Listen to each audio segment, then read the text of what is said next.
Boa tarde. Queria, em primeiro lugar, agradecer o convite do centro. É um prazer poder falar aqui com os amigos do Furtado. E este é um espaço que reúne os amigos do Furtado. Um prazer especial estar nessa mesa aqui com o Bruno, com quem já discutiu o Furtado na tese dele de mestrado, com o César e com o professor João Antônio, que é um amigo de velhos combates. A minha exposição é para discutir a atualidade da crítica à modernização dos padrões de consumo do Furtado. Eu quero defender a tese que não só a teoria, como a interpretação histórica do Furtado, ela permanece como um elemento importante para a gente poder entender a realidade brasileira e, sobretudo, transformar a realidade brasileira. E eu acho que esse ponto de partida é importante para entender o Furtado. O Furtado é um homem que organiza a sua reflexão a partir dos princípios da teoria da praxis. Ou seja, para ele, o importante é, como diria o José Martí, conhecer para resolver. O pensamento dele é um pensamento voltado para a praxis e, portanto, entender a atualidade do Furtado é entender a pertinência da sua crítica ao subdesenvolvimento e as consequências práticas da sua crítica do ponto de vista político. E qual é a ideia do Furtado? O que o Furtado é, na minha opinião? Ele é um crítico do progresso como um fim em si. Para ele, o progresso técnico não é um fim em si, mas é um meio.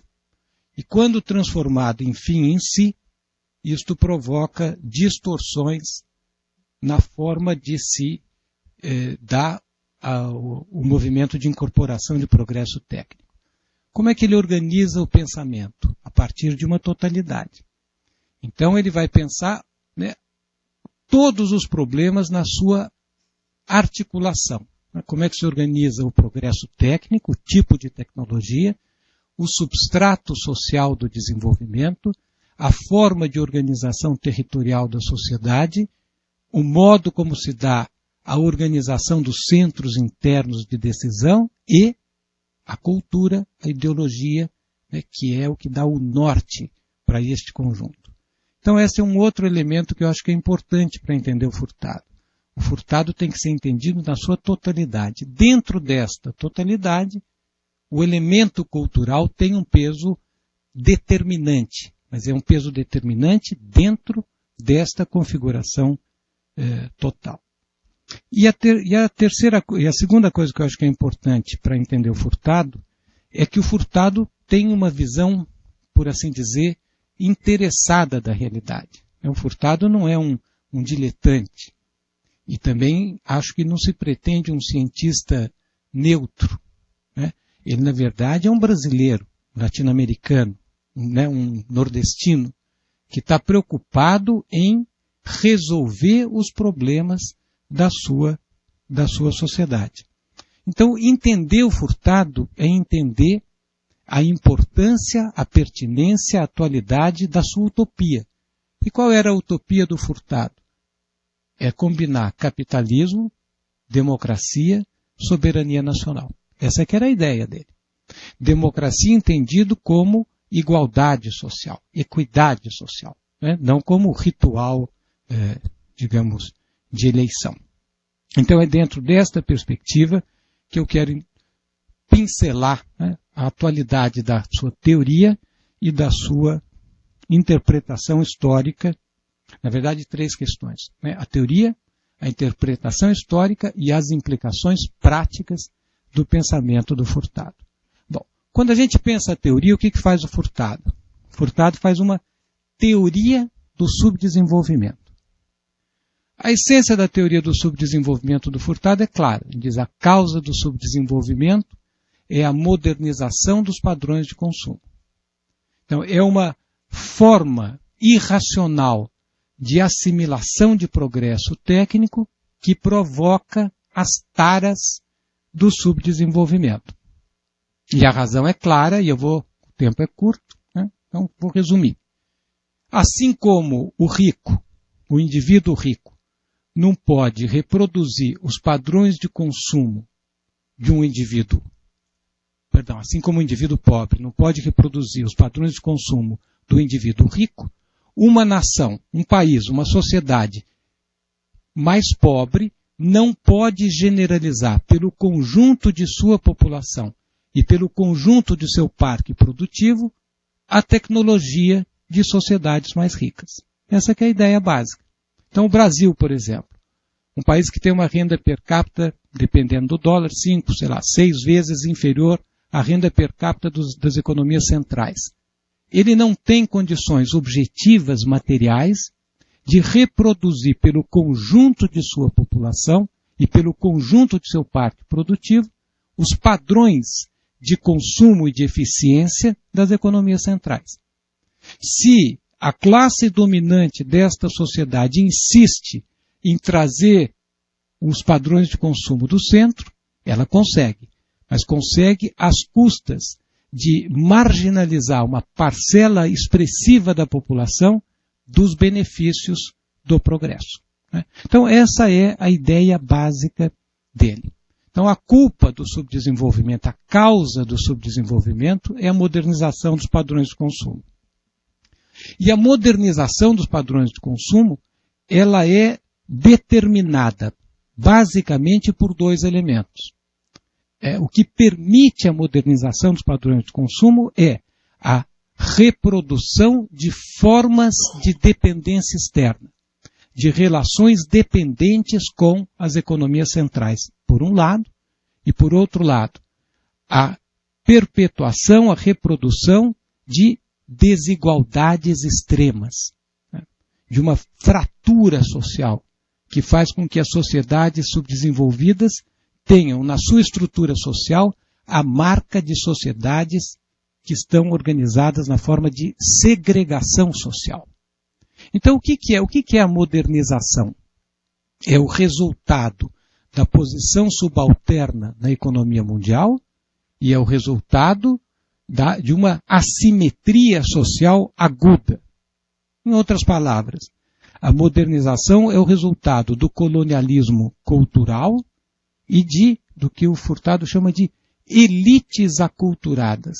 Interessante, ele não usa a categoria burguesia, ele usa elites.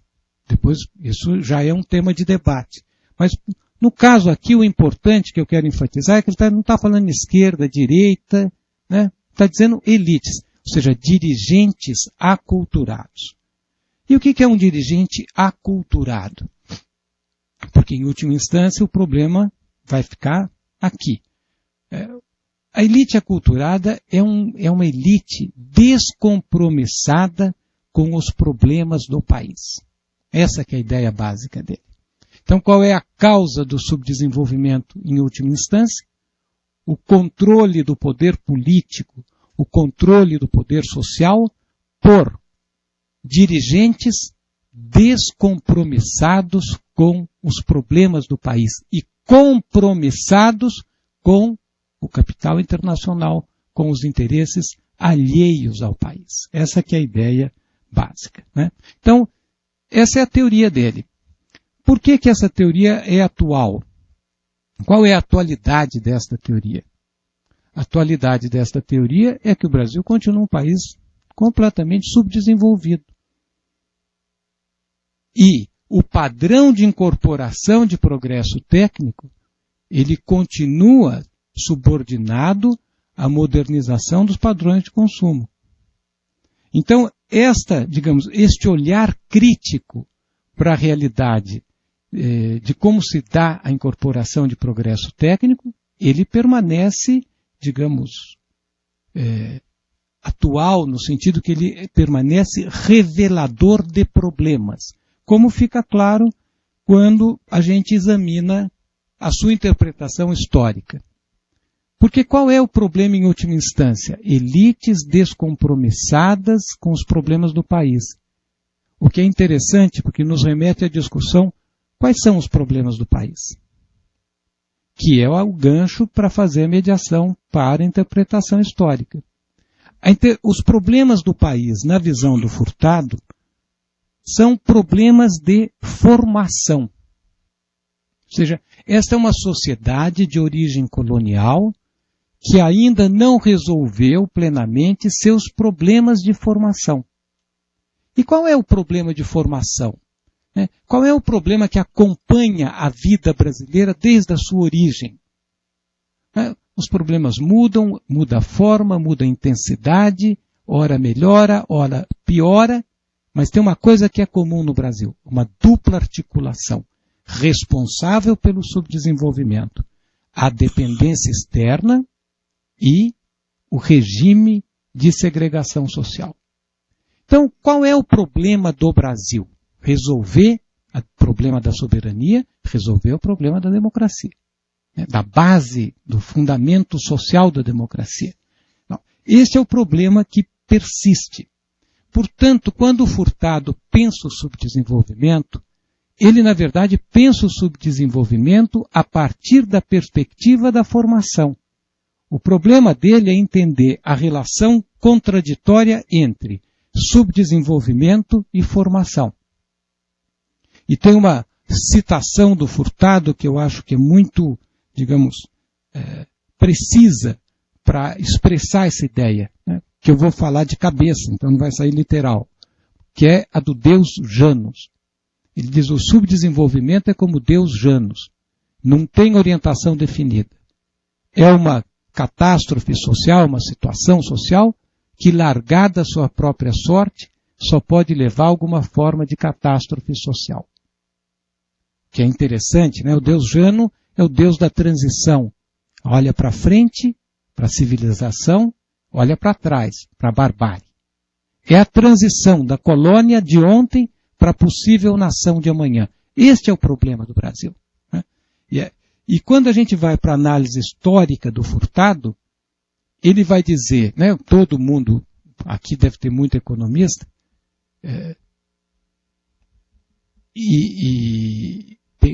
a importância do Furtado para os economistas é tão grande que tem uma cadeira que chama FEB. O pessoal não fala nem o nome da cadeira. O que é? Professor de FEB, Formação Econômica do Brasil. É o Furtado. Não que ele seja o único que tenha estudado a formação. Caio Prado já também tinha estudado. Mas o livro dele foi tão importante que virou nome de cadeira, virou sigla, FEB. Né? Então qual é a tese? A tese do Furtado, quando a gente lê toda a tese, é que uma série de circunstâncias externas e internas, muito particulares, permitiu que o processo de formação econômica do Brasil avançasse no interior do subdesenvolvimento. Avançou com toda a irracionalidade, toda a injustiça do subdesenvolvimento, mas até, pelo menos, o início dos anos 60, o diagnóstico do Furtado é: vamos, digamos, de maneira irracional, mas estamos empurrando os processos formativos, forças produtivas nacionais, estrutura social de uma nação, unidade territorial, centros internos de decisão, norte na política econômica. Esse é que é o diagnóstico dele. Este diagnóstico dele contrasta com o livro do Furtado do início dos anos 90, quando ele percebe de maneira muito, digamos, aguda e dramática, né? Ele adverte a população para os riscos que a ordem global significa para a sociedade brasileira, que é um livrinho dele, que na minha opinião não precisava nem o livro, bastava o título: Brasil, a construção interrompida. Ou seja, agora a gente não deveria mais estudar FEB, a gente deveria estudar a construção interrompida. Esta que é a questão. E esta é a importância de se resgatar o pensamento do Furtado. Porque enquanto o país comemora a euforia de um crescimento, digamos, medíocre, o país caminha para trás. Porque a construção pode ficar interrompida com recessão ou até com um pequeno crescimento. O importante é entender por que ele acha que a construção está interrompida. E qual que é a ideia dele? O que interrompe a construção? O que está acontecendo na base produtiva?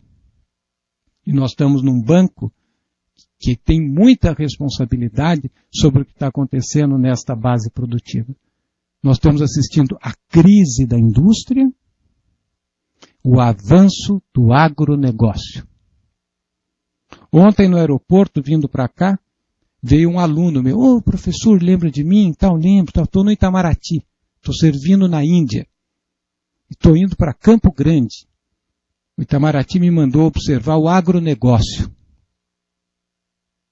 Então é isto que acontece, o agronegócio vai bem. O agronegócio, em termos de furtado, é o latifúndio. É a figura moderninha e aculturada do latifúndio. Então o latifúndio avança. A indústria entra em crise. Qual é a crise da indústria? É a desindustrialização. Eu, inclusive, li textos aqui produzidos pelo banco. Se tem ou não tem desindustrialização. E é importante resgatar o conceito de industrialização do furtado para qualificar esse debate. Porque para o furtado, industrialização não é uma somatória de indústrias. É um sistema industrial articulado, subordinado a centros internos de decisão, ao mercado interno e ao governo, que impõe a direção. Então, na base, nós assistimos à desindustrialização. E a nossa empresa? E a nossa, digamos, na estrutura social, a desnacionalização da economia. E o povo? O povo vai bem, o povo vai mal. E tem um indicador para ver que o povo vai mal, do furtado. Qual é o primeiro diagnóstico que se faz de um país subdesenvolvido? A incapacidade de transferir aumentos nos ganhos de produtividade para salário real. E se alguém acha que eu estou exagerando, é só ir na estatística, agora elas estão todas disponíveis. E comparar a evolução do PIB per capita brasileiro nos últimos 30 anos e a evolução do salário médio da economia brasileira nos últimos 30 anos, para ver se o Brasil está conseguindo democratizar os ganhos de produtividade pelo conjunto da população. Quando a gente vai no território, qual é a marca? Uma crise federativa profunda, tendências muito fortes que levam à fragmentação do território nacional. A tese central do furtado no Brasil, a construção interrompida. E os centros internos de decisão? Aqui deve ter muito professor de economia. Como é que o Brasil fez a industrialização? Com uma alavanca. Basicamente uma alavanca. O resto foi tudo coadjuvante. O controle do câmbio. E quem controla o câmbio do Brasil hoje? O chamado mercado, que é o eufemismo para grande capital financeiro. Então nós estamos perdendo em todos os campos, e principalmente no plano cultural. Porque no plano cultural, o mimetismo cultural foi levado ao paroxismo e o neoliberalismo é absolutamente hegemônico na formação dos economistas e principalmente na condução das políticas de Estado. Então esta é a atualidade do furtado. A verdade é que o país, de maneira acelerada a partir dos anos 90, mas isto já vinha antes, está sofrendo um processo de, digamos assim, reversão neocolonial. Nós não estamos andando para frente. As pessoas dizem, mas parece que estamos andando para frente. Mas é a andada do Michael Jackson. Parece que vai para frente, mas na verdade vai para trás. Né? Então é isto que eu acho que é importante a gente parar para discutir. E essa é a importância do Furtado. O Furtado é um autor altamente crítico, íntegro. Ele vai para a realidade. E é por isso que ele é um marginal.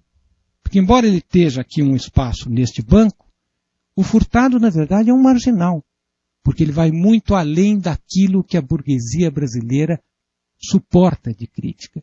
E por isso, o Furtado é um autor que deve ser estudado e que deve ser resgatado como um autor central para o entendimento do Brasil, para o entendimento do subdesenvolvimento, para o entendimento do Brasil e para a luta política. E com isso eu termino.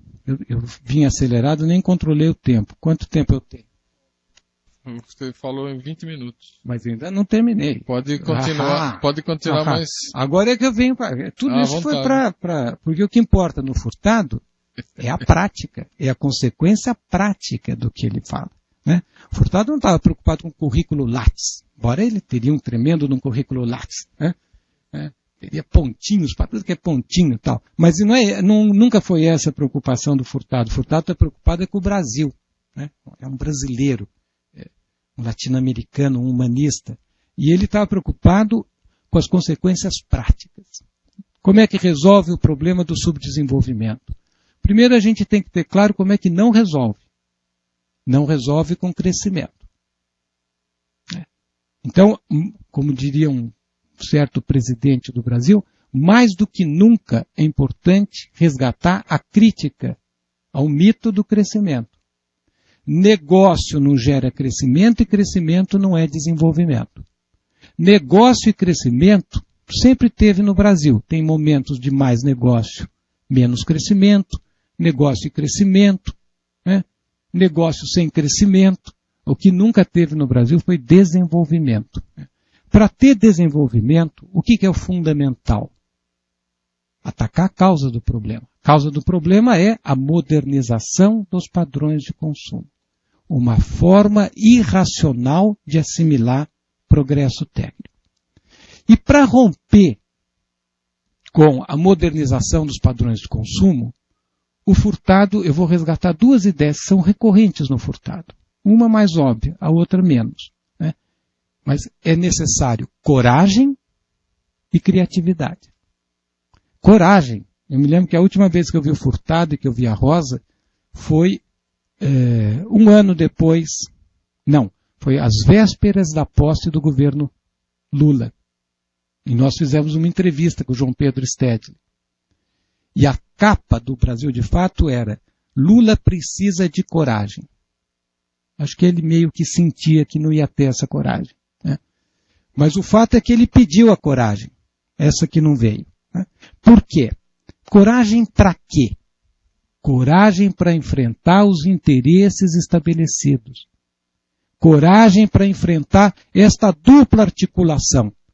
Uma oligarquia interna duríssima e o capital internacional. Né? É esta coragem que tem que ter para poder enfrentar este problema. E ele dizia, coragem e criatividade. Criatividade para quê? Para saber andar com os próprios pés e para pensar com a própria cabeça. Essa que é a ideia. Né? Então, e da onde vem a criatividade e a coragem? No Furtado. Porque o que é criatividade para o Furtado? É você quebrar a rotina. É você não repetir a mesmice. É você fazer diferente. Isto é que é criatividade. Que é um conceito que eu imagino deve ter uma forte influência do Schumpeter, né? Do Weber. Quer dizer, precisamos quebrar a rotina. E quem quebra a rotina? Da onde vem esta ruptura? No Furtado, de maneira explícita, de duas fontes. Do pensamento crítico. E ele é explícito em relação a isso. O que nós devemos esperar do mainstream? Os nossos alunos são afogados em manuais de macroeconomia. Afogados, sufocados. É um crime. Né? É um crime na lei do Furtado. Né? Na verdade, você tem que ter o quê? É o pensamento contra o mainstream.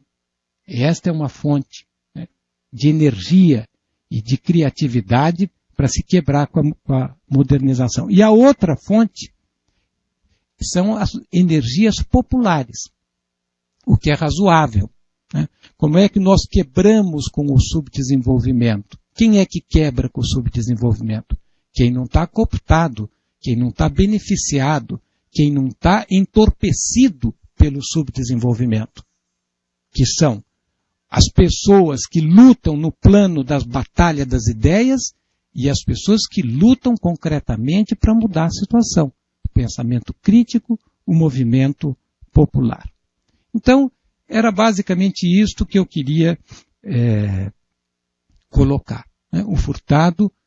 O pensamento do Furtado é um pensamento extraordinariamente atual. Ele permite nós entendermos as distorções provocadas pela modernização dos padrões de consumo, os efeitos deste movimento hoje no Brasil, que é a reversão neocolonial, e a necessidade de reformas nas estruturas da sociedade brasileira.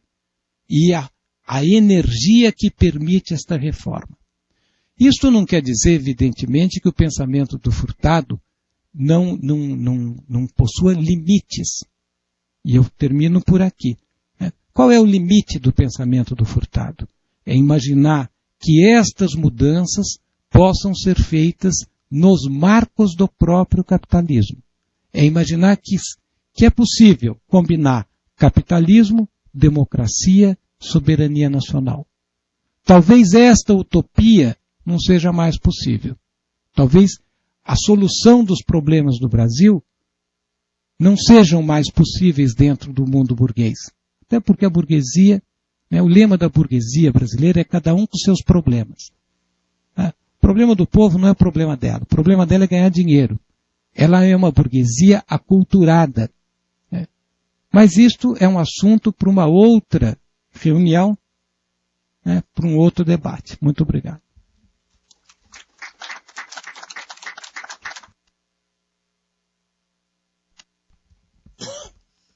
Muito obrigado.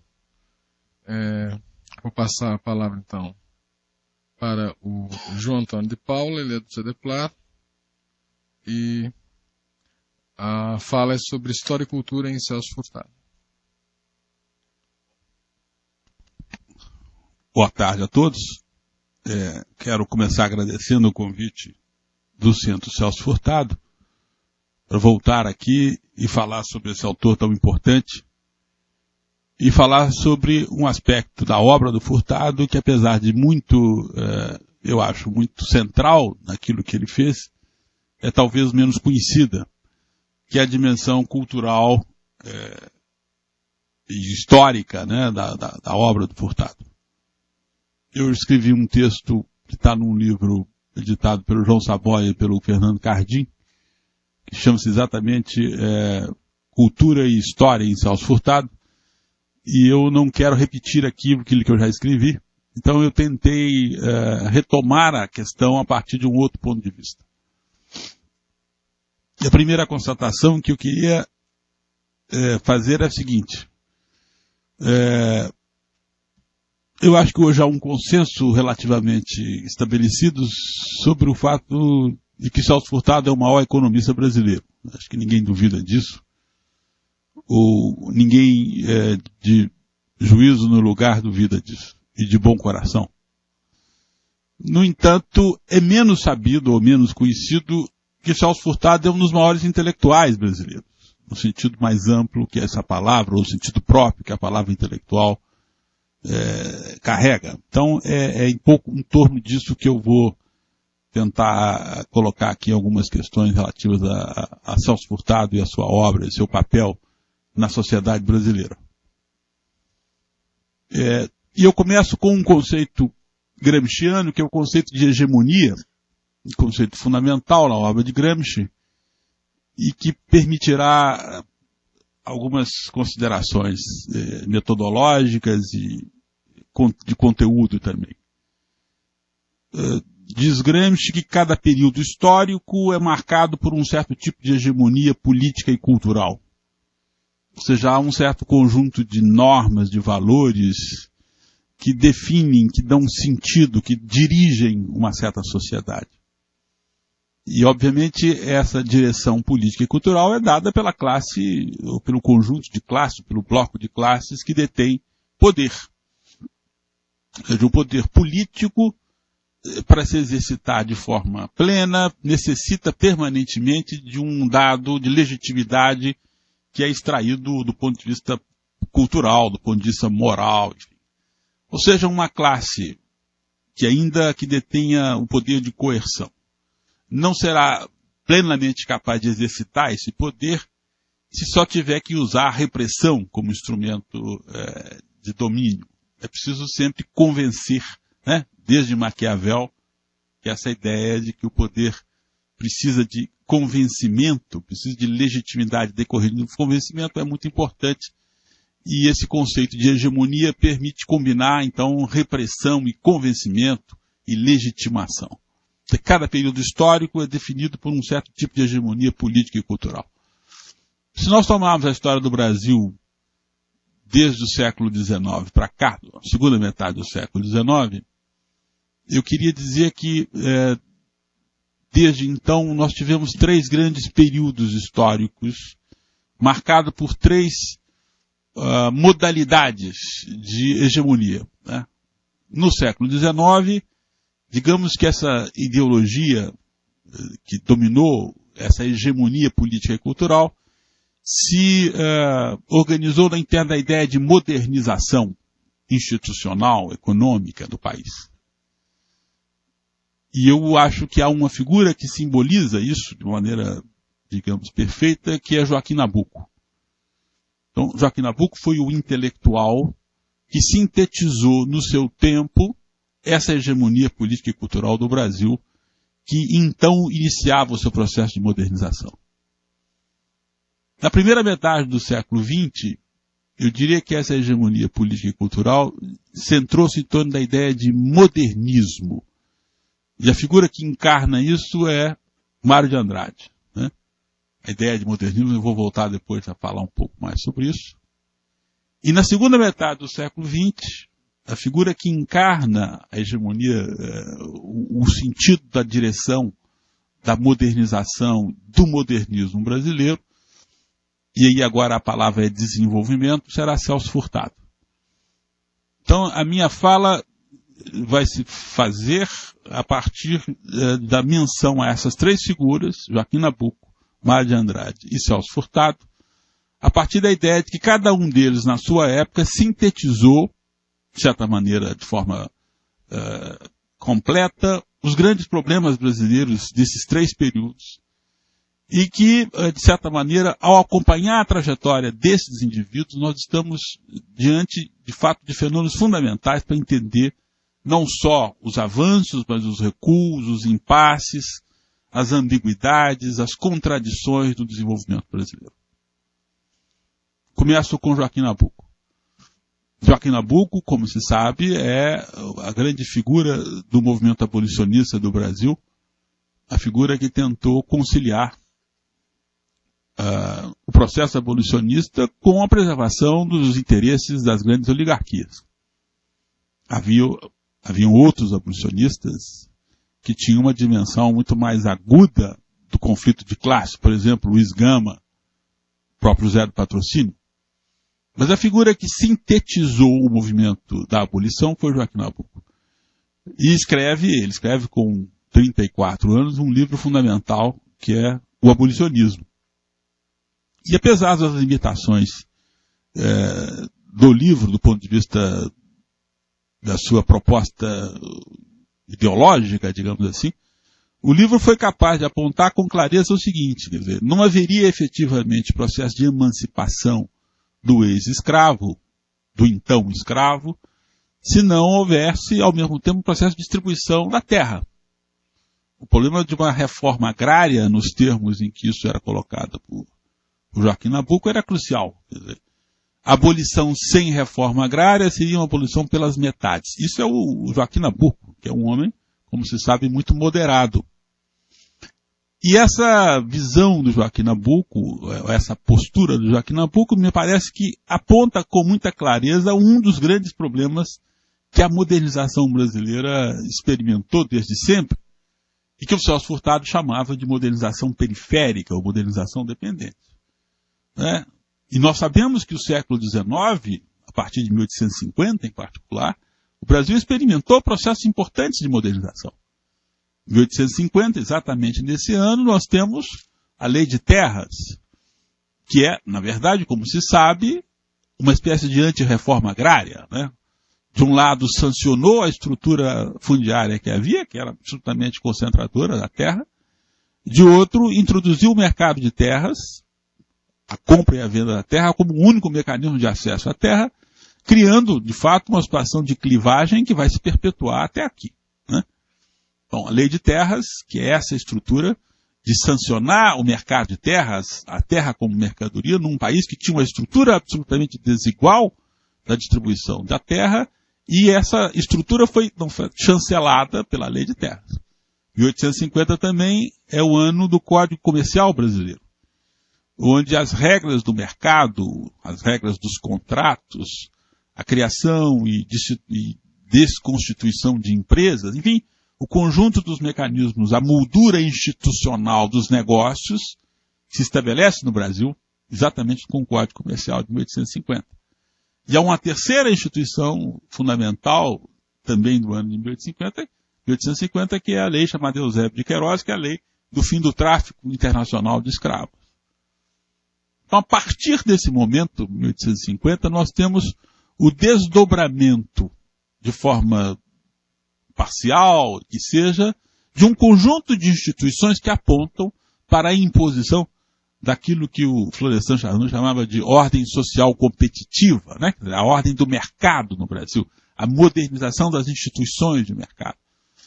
E isso está muito presente em todo o conjunto de instituições que vão se formando ao longo do século XIX.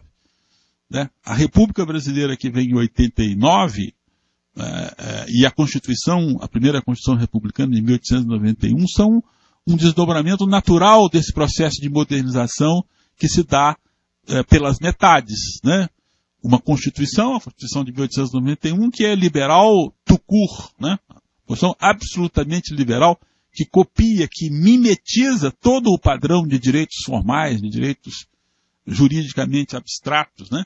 E que marcam o liberalismo tal como no Brasil se apropriou. E nós temos um último movimento ainda nessa direção liberal, que é o Código Civil, que é de 1916, e que, em vez de anunciar direitos civis, na verdade, consagrar direitos civis, consagra os direitos da propriedade, né? O Código Civil brasileiro é uma apologia do direito de propriedade, dos direitos daqueles que têm propriedade, transmissão de bens, de heranças, né? O direito do pater familias, enfim, direitos que são absolutamente incompatíveis com a ideia de direitos sociais, que estão alheios, que são infensos a qualquer ideia de mudança na estrutura da propriedade ou na estrutura de direitos sociais.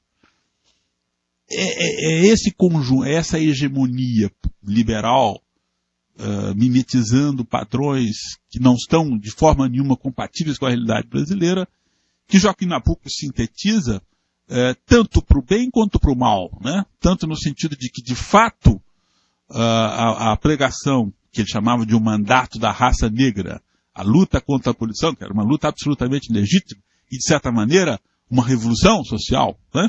A abolição, se fazia num contexto em que as outras dimensões fundamentais da vida social continuavam travadas, continuavam manietadas, de uma maneira a impedir que esse ex-escravo se tornasse de fato cidadão pleno de direitos, né? Então Joaquim Nabuco sintetiza, de certa maneira, o início dessa modernização dependente, que Furtado vai denunciar mais de uma vez, é o herói, né, digamos assim, desse momento de uma certa hegemonia política e cultural brasileira. A segunda parte da minha história tem a ver com o Mário de Andrade e com o modernismo. Aí nós estamos falando de uma dimensão puramente cultural. O que foi o modernismo, tal como o Mário de Andrade sintetizou, né? De um lado, uma valorização do nosso passado cultural. A valorização, por exemplo, do Aleijadinho, como sintetizando de forma absolutamente genial dois códigos simbólicos que pareciam inteiramente distanciados. A tradição local né, da cultura popular, do qual ele é filho, Aleijadinho, e os signos culturais europeus, né, o repertório simbólico europeu sintetizados de uma maneira única. Quer dizer, o chamado barroco, que não é exatamente barroco, Aleijadinho sintetizava gótico, renascimento, rococó, ele era uma figura absolutamente sincrética em todos os sentidos. Aleijadinho, e o Celso Furtado aponta isso, foi a figura que talvez melhor tenha expressado algo fundamental, que é a ideia da capacidade da cultura popular de ultrapassar os limites daqueles que a tinham confinado a uma certa segregação.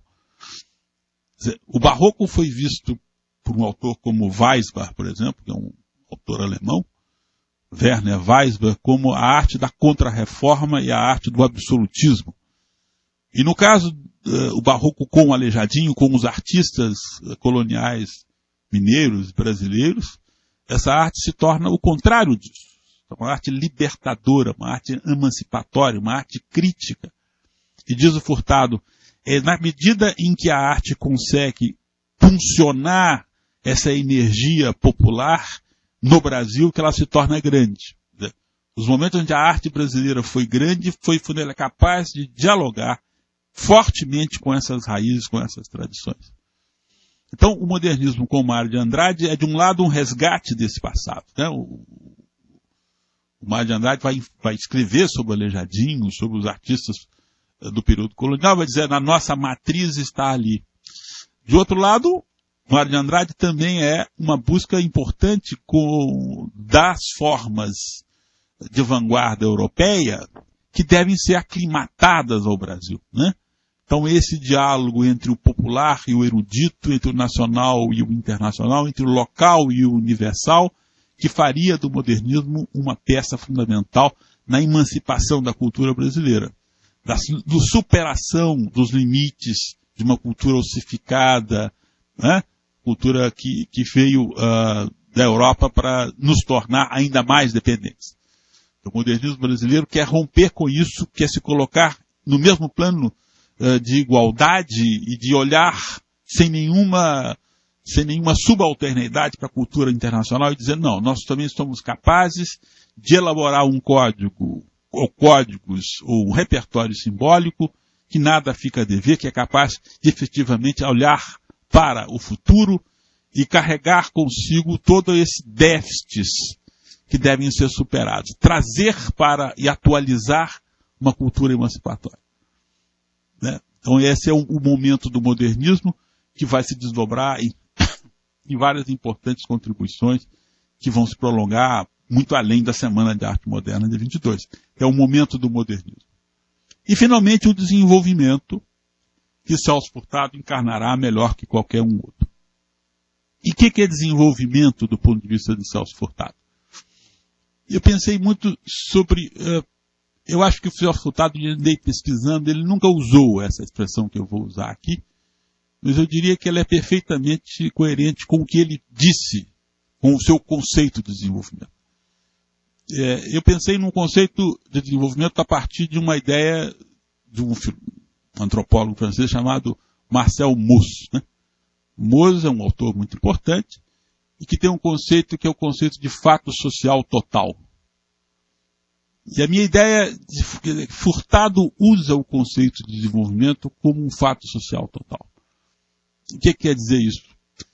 Quer dizer que, de um lado, a dimensão de desenvolvimento implica numa dimensão individual. Os indivíduos são, de alguma maneira, também determinados pelo processo do desenvolvimento.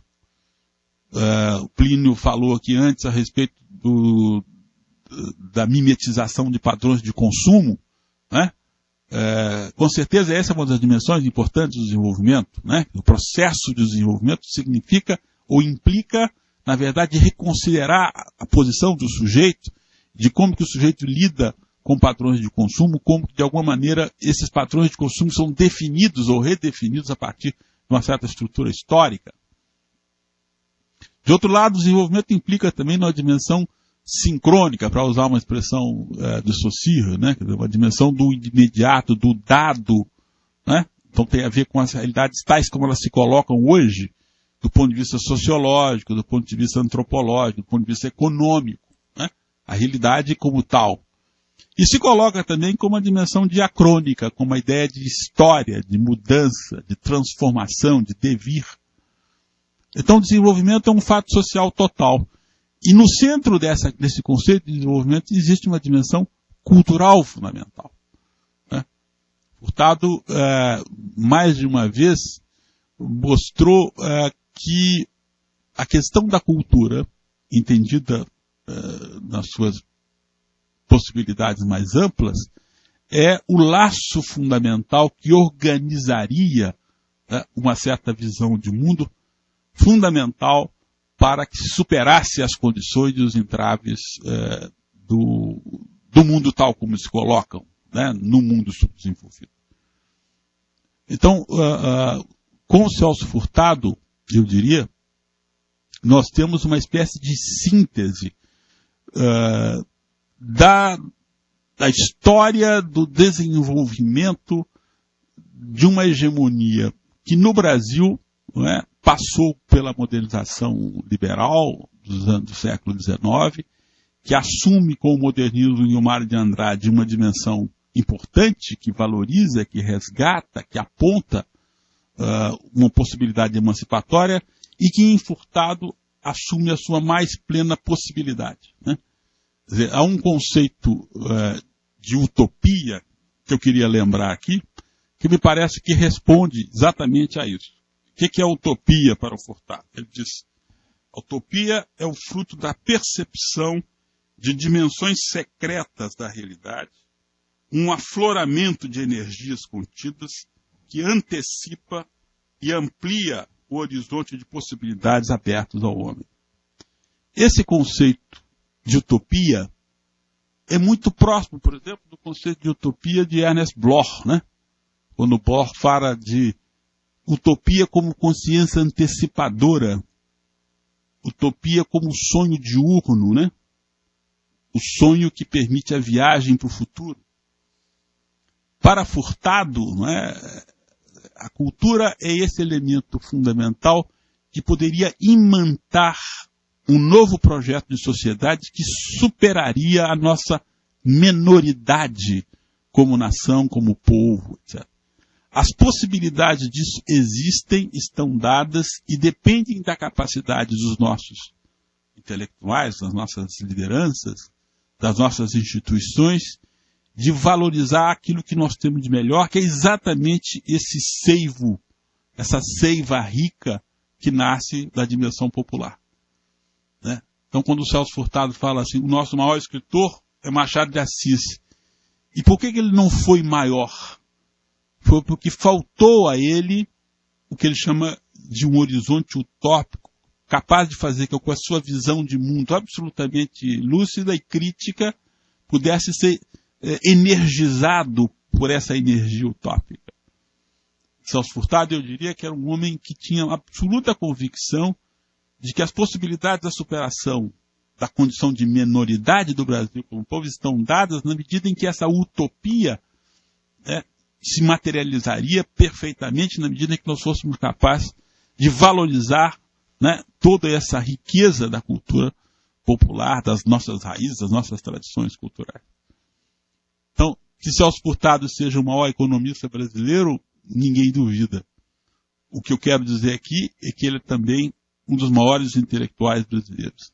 Aqueles que melhor conseguiram absorver e perceber a necessidade de se ter uma visão global dos problemas sociais e históricos e de imantar toda essa visão cultural a partir de uma utopia que seja prática, crítica, transformadora, algo que o Plinin também colocou aqui, com o qual eu concordo inteiramente. É um filósofo da prática, né? Com relações muito importantes com a tradição marxista.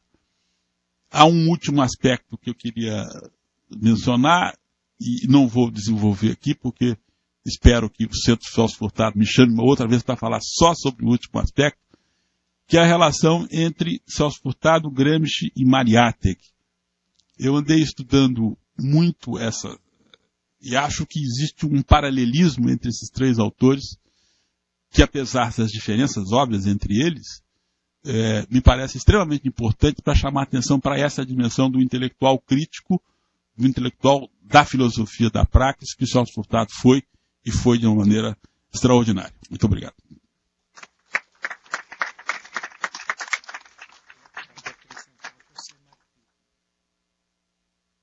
Bom, muito obrigado. Então, todo mundo cumprindo bem o tempo, acho que a gente vai... Bem, vou passar a palavra, então, rapidamente para o Bruno Borja, da UFRJ. Ele vai falar sobre da dependência tecnológica à cultura da dependência. Olá, boa tarde a todos. Prazer estar aqui, debatendo um tema tão importante, tão atual, como bem destacou Plínio. E prazer também estar na mesa que, para mim, é referência, que eu leio os textos, muito me influenciam. Por isso que agradecer a Rosa e ao Centro pelo convite, que é um prazer. Estou aqui então para apresentar algumas notas sobre a questão cultural na obra do Furtado, né? Como, a partir do momento que ele define o subdesenvolvimento como objeto de estudo, ele passa então recorrentemente a ampliar o escopo de análise do economista, sair do estrito marco do economista, para ampliar o escopo de análise e definir uma aproximação de uma totalidade da formação histórica do subdesenvolvimento, né? Então, ele faz uma tentativa de ampliação da sua teoria. Então, vamos ver como. Eu sou pesquisador do Laboratório de Estudos Marxistas, do Lema, da UFRJ, e nós estamos desenvolvendo lá uma pesquisa de História do Pensamento Econômico, que acabou de ser publicada pelo IPEA e pelo Centro Celso Furtado também, chama Ecos de Desenvolvimento, e aqui nós temos desenvolvido um método próprio de estudo da história do pensamento econômico brasileiro, seguindo a tradição do materialismo histórico, do Marx. Então, o que há de essencial, só para dar o contexto, né? Então, o que seria a aplicação do materialismo à análise da história do pensamento? Seria reconhecer que a produção do conhecimento, que a produção teórica, ela é apenas uma das partes da realidade social. Então, a realidade social histórica, ela é completa, uma totalidade, que uma parte dela somente é a história do pensamento, a produção teórica. Então, essa produção teórica, ela tem que ser contextualizada na história. Então, ela é uma produção teórica, histórica e socialmente determinada, a partir dos momentos, né, quando ela é produzida. Claro que a obra, pegar um conjunto de textos como objeto de estudo, ela tem uma autonomia relativa, ela tem a sua própria lógica, a sua própria totalidade, como bem destacou o Plínio também. Então, dentro dessa totalidade, a partir do momento que você consegue ver a obra como um todo, você pode distinguir procedimentos de abstração, como da análise do Marx para a sociedade geral, momentos de abstração a partir da obra, para distinguir ali os momentos de maior contribuição e os momentos de inflexão também do pensamento do autor, em termos de precisar significação, em termos de originalidade e influência sobre o pensamento posterior também. Então, usamos para isso uma periodização da história do pensamento econômico brasileiro, essencialmente pautada pela Guerra Fria, né, como o momento dessa ideia do desenvolvimento, o momento que chama de desenvolvimentismo, né. Então, essa periodização ela passa de 1945, com o fim da guerra, até 1989, com o fim da Guerra Fria. Então, é basicamente o período da Guerra Fria marcado por dois pontos de inflexão. 1964, com o golpe militar, com a ditadura, e meados da década de 70, com a crise da hegemonia americana. Então, 74, pode dizer, após choque do petróleo, fim do Bretton Woods, etc. Então, essa periodização tem três momentos. Vou passar aqui com uma periodização com três momentos, 45 a 64. Isso aplicado à obra do Furtado, diria que é o momento onde ele reúne os elementos da teoria do subdesenvolvimento, período de 45 a 64. De 64 a 74, quando se consolida de fato uma teoria do subdesenvolvimento e é plenamente difundida e sofre, portanto, críticas a partir de outros autores latino-americanos também, estruturalistas e marxistas em geral. Então, um período de crítica à teoria do subdesenvolvimento de 64 a 74.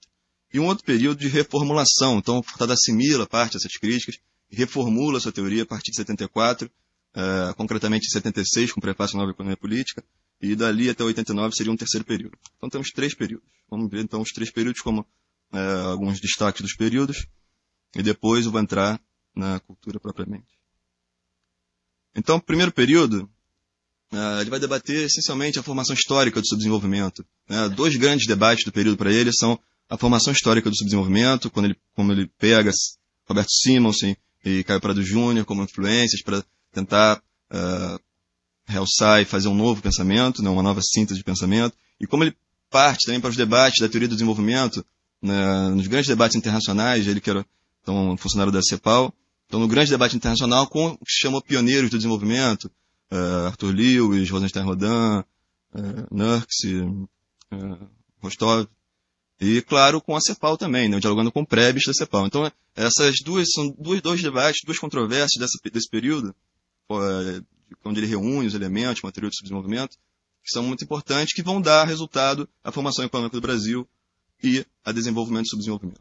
Dois livros fundamentais na obra dele, um de 59 e outro de 61, que lança as bases ali do que seria uma teoria do subdesenvolvimento, que ali talvez sejam as duas grandes contribuições nesse momento do Furtado ao estruturalismo latino-americano, que seria, primeiro, a introdução da dimensão histórica na análise, pegar, fundou o que seja o método histórico-estrutural, análise das estruturas a partir da história, a formação histórica das estruturas subdesenvolvidas, tanto externas quanto internas, elementos externos e internos, e também a dependência tecnológica. A dependência tecnológica é a partir da ideia de Prebys, tanto de periferia, de deterioração dos termos de troca e tudo isso. Então ele vai dar uma complexificada nesse argumento do Prebys para determinar então a dependência tecnológica, que seria a dependência dos países subdesenvolvidos em relação à tecnologia que é importada dos países centrais.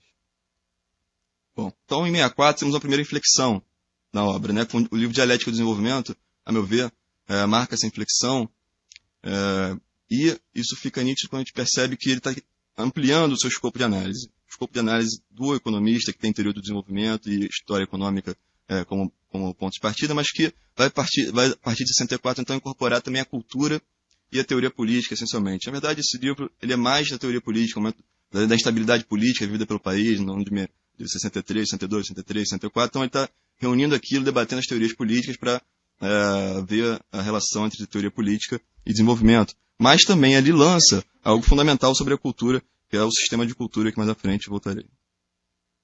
Então, aí, a partir de 64 a 74, temos um momento de crítica, A teoria é plenamente difundida e passa a ser criticada por vários autores. Três grandes controvérsias, grosso modo. Uma controvérsia em torno da tendência à estagnação, que ele lança a ideia de tendência à estagnação. E depois se concretiza num debate sobre o modelo brasileiro de desenvolvimento. Um debate com São Tavares, Carlos Lessa e Antônio Barros de Castro, que estão inseridos nesse, pensadores que vão fundar os primeiros cursos de pós-graduação aqui do BNDES, inclusive, e também da Unicamp e da UFRJ.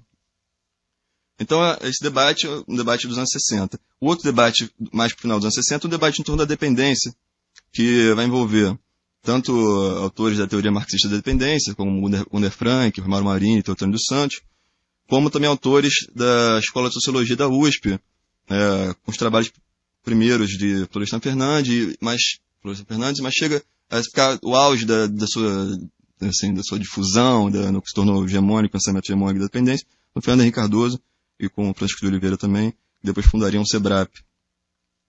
Bom, então, aí em 74 temos uma nova inflexão no pensamento dele. O mito do desenvolvimento. O mito do desenvolvimento marca uma inflexão, porque, além de assimilar essas críticas, esse debate da década de 70, da década de 60 e início de 70, ele também vai perceber a ideia do desenvolvimento como um mito, o que representa esse mito, o aprofundamento da dependência constante, a ideia de que a industrialização não resolveria o subdesenvolvimento. A característica inicial da CEPAL é a industrialização vai resolver o subdesenvolvimento. Isso aí muda em 64. Muda porque percebe a industrialização responde a determinados interesses. Então ela vai em determinado sentido. Em 74 muda mais ainda, que é a industrialização nos marcos de dependência não mudará nada. Ela é um aprofundamento da dependência. Então essa é uma segunda inflexão do pensamento dele. A industrialização que gera concentração de renda e maior dependência. Isso aí a partir da assimilação dessas críticas que foram feitas a ele. Então aí, a partir de 74, temos uma reformulação do seu pensamento.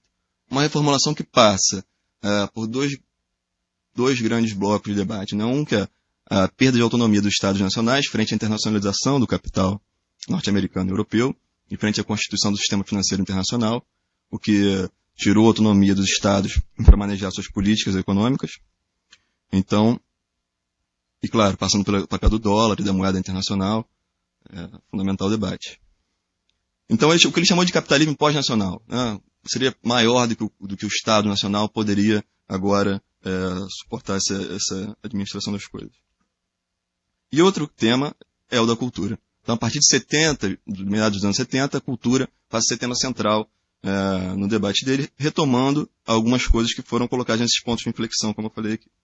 Então, o final dos anos 80 marca, para concluir esse período, a publicação da obra autobiográfica. 85, ele publica primeiro a Fantasia Organizada, 87, a Fantasia Desfeita, e 91, Os Ares do Mundo. Então, esse grande ciclo de 45 a 89 se fecha com a publicação da obra autobiográfica, o que para mim é característica representativa, né, do que passou, do grande período de estudo.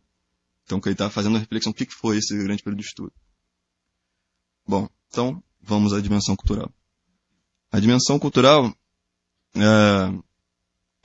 como disse, uma tentativa de ampliação do escopo de análise do Furtado para a teoria do subdesenvolvimento.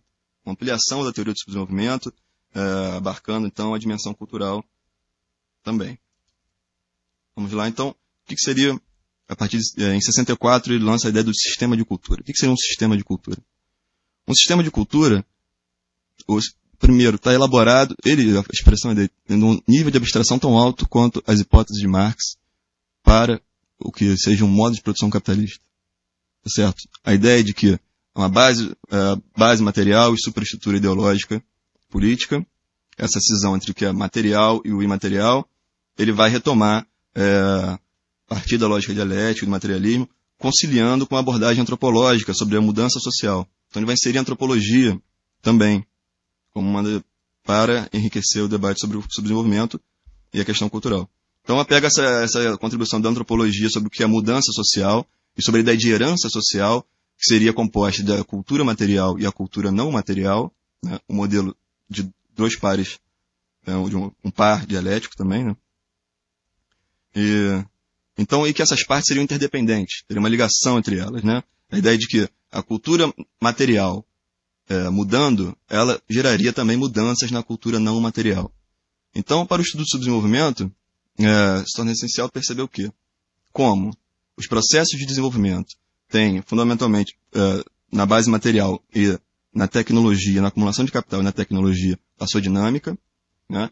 E como, para um país subdesenvolvido, a tecnologia é essencialmente assimilada a partir de outro contexto histórico e social e cultural, que é o centro do capitalismo em geral, a Europa, grosso modo a Europa e Estados Unidos. Então, como vai assimilando essa cultura material a partir da importação, a partir da modernização, a partir dos padrões de consumo adotados, então estaria gerando uma mudança na cultura material dos países subdesenvolvidos, que representaria também mudança na cultura não material. Então, essa ideia de que a mudança social dos países subdesenvolvidos é condicionada pela mudança na cultura material oriunda do centro do sistema. Então, isso aí ele não vai desenvolver propriamente nesse momento, mas essa ideia de sistema de cultura vai ser retomada mais à frente de forma integrada à teoria. Então vamos ver como vai passar para isso.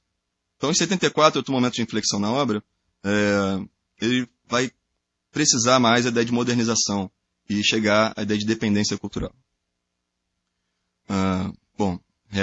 Retoma a perspectiva histórica do que é o subdesenvolvimento, a partir da inserção na divisão internacional do trabalho, depois da Revolução Industrial Inglesa do século XVIII, a ideia de vantagens comparativas, especialização produtiva, né, e que isso geraria um excedente maior a partir de uma produção extensiva, sem grandes mudanças nos métodos de produção, só ampliando a produção em larga escala para exportação de produtos primários.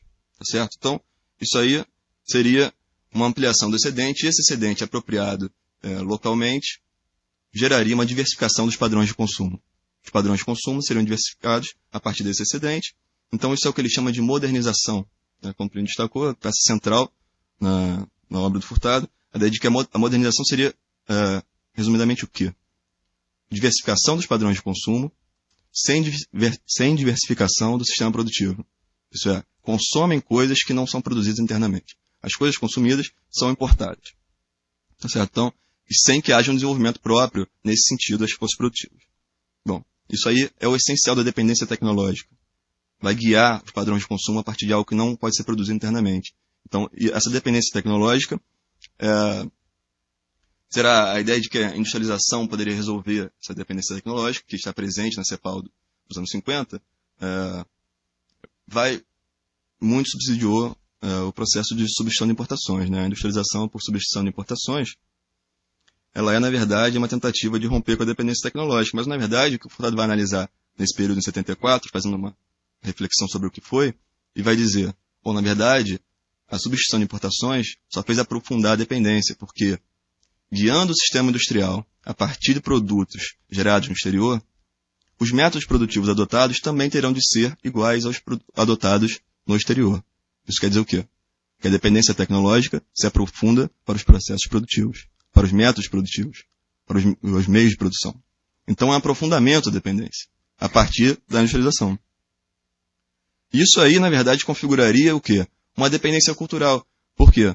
Porque as formas de utilização do excedente apropriado internamente, que condicionam a reprodução social, de uma forma geral, elas estariam determinadas por essa dependência cultural. Essa ideia de que mimetizar o padrão de consumo e o modelo de desenvolvimento dos países centrais da Europa e dos Estados Unidos, por grosso modo, seria então a tentativa de reproduzir na periferia esse tipo de sociedade, esse tipo de civilização. Então estaria aí uma dependência cultural e estaria aí também o mito do desenvolvimento, a ideia de que poderia ser reproduzido esse desenvolvimento na periferia, o que se configuraria como um mito. Bom, isso aí foi o mito do desenvolvimento. Então, mais 2 livros seriam fundamentais na terceira parte da obra, após meados dos 70. O primeiro deles, Criatividade e Dependência na Civilização Industrial, que é o livro onde ele dá mais destaque à cultura e onde está mais presente o elemento da dimensão cultural na obra do Furtado. Bom, começa fazendo um retorno ao longo século XVI sob a influência de Fernand Braudel e da Escola das Análises, né, francesa. Então ele vai ao longo do século XVI, retorna, faz um novo estudo histórico sobre a emergência da civilização industrial, o que seria essa emergência de um modelo de civilização, de um estilo de civilização, do ideal civilizatório, né? Do ideal de modernidade também. Então identifica ali na Europa pré-descobrimento, né, 2 sistemas de cultura. Como disse, o conceito que ele lançou em 64, que só seria retomado em 78 mais propriamente. O sistema de cultura feudal e o sistema de cultura burguês. Então, o sistema de cultura feudal, baseado na fé, na tradição religiosa, na propriedade da terra, como estruturação do sistema de poder. Né? E o sistema burguês, baseado na acumulação de capital na vida urbana, e na acumulação de capital como forma de estruturação do sistema de poder. Então temos essa diferença entre 2 sistemas de cultura, e a Revolução Burguesa teria transformado então a Europa de uma forma intensa, a partir de 2 processos da expansão comercial do século XVI, ampliando os espaços de atuação da burguesia mercantil, e a partir também da Revolução Científica, que seria a apropriação da cultura grega clássica por parte dos europeus.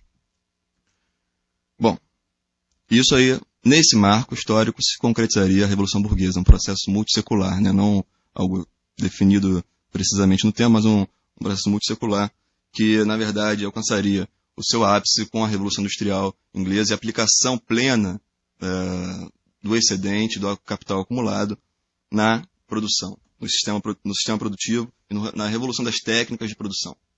Então, a partir daí, a partir da Revolução Industrial do século XVIII, teria se definido o marco geral das principais características dessa civilização industrial, que seriam a industrialização, a urbanização e a secularização. Certo? E ali se definiria o que seja um ideal de modernidade, um ideal de progresso, um ideal de civilização, um ideal civilizatório. Bom, isso aí seria a emergência da civilização industrial. Agora, marca muito essa diferença entre o que seja a sua emergência, a sua origem e a sua difusão para o mundo.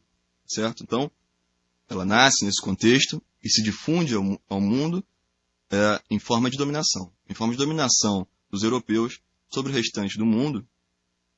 E, então, e de difusão desse tipo de civilização, dessa cultura através do mundo.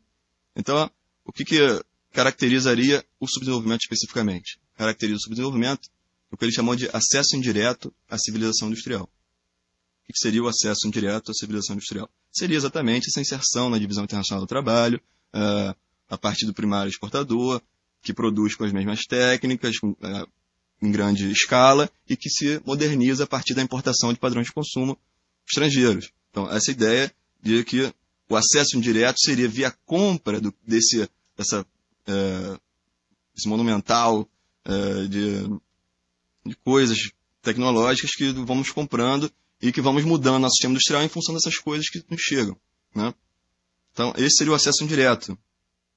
E o que marcaria seria exatamente essa assimilação de uma cultura material que é oriunda de outro sistema de cultura, do sistema de cultura europeu e depois norte-americano.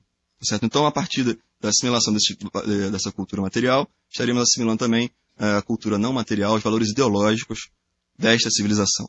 E esses valores ideológicos, que no contexto europeu de disputa entre o que seja o modo de produção feudal, o sistema de cultura feudal e o sistema de cultura burguês, teria tido um papel revolucionário, no sentido de desestruturar as velhas formas de poder, as formas tradicionais de poder, em alguma forma proporcionar a união entre a nobreza feudal e as classes burguesas, né?